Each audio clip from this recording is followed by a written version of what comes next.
Hi guys, welcome to our online lesson on probability and relative frequency. So this lesson, what we'll be doing is we're going to work through some questions in the booklet, and then afterwards I'll let you guys have a go at some questions in your textbook. So when we talk about probability, we normally talk about numbers between 0 and 1, where 0 is the impossible chance of something happening and 1 is the certain chance of something happening. So probability is just the language of chance about something happening, all right? Whether that's an event or other. So certain events have a probability of 1 and impossible events have a probability of 0. Now, when we talk about probability, we're really focusing on the sample space. Now, our sample space is made up of all the possible outcomes. Each outcome or data is an element of the sample space. So here in this example, example 2, Daniel is choosing a day of the week to start his holiday. So first of all, we're going to list the sample space of all the days of the week.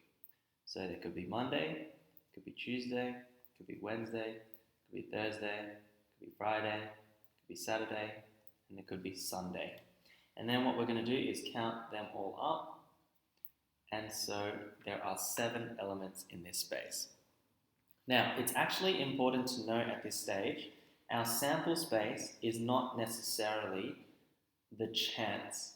Now, in this example, if we just had a random 1 to 7 guess on what his day would be, there is a 1 to 7 chance. However, generally, if we look at our school term, what days do we normally start our holidays in? It's normally the Saturday, which is the end of the week, and that is a higher chance than the 6 other days. So when you're doing questions like this for probability, it's actually really important to know just because we've got 7 options in our sample space, right, doesn't mean that there's going to be a 1 in 7 chance. All right, so we're going to move on to the next question. 2 unbiased coins are tossed. What's the sample space? So we've got the 2 here. We've got heads. We've got tails. And in this, there are 2 possible outcomes, but again, it's not a 1 in 2 chance. Actually, in this case, it is a 1 in 2 chance, but in other cases, just because there are 2 sample spaces doesn't mean there's a 1 in 2 chance. Hypothetically, if I were asking what meal do you get most full at, just because there's breakfast, lunch and dinner doesn't mean there's an even chance in breakfast making you full the most, or lunch making you full the most, or dinner, depending on what sort of person you are and how large your dinners are. Alright, so we're going to carry on with our next few questions. The arrow on this regular pentagon is spun. Now, in this example, this is an example of what we just talked about. Our sample space is red and blue.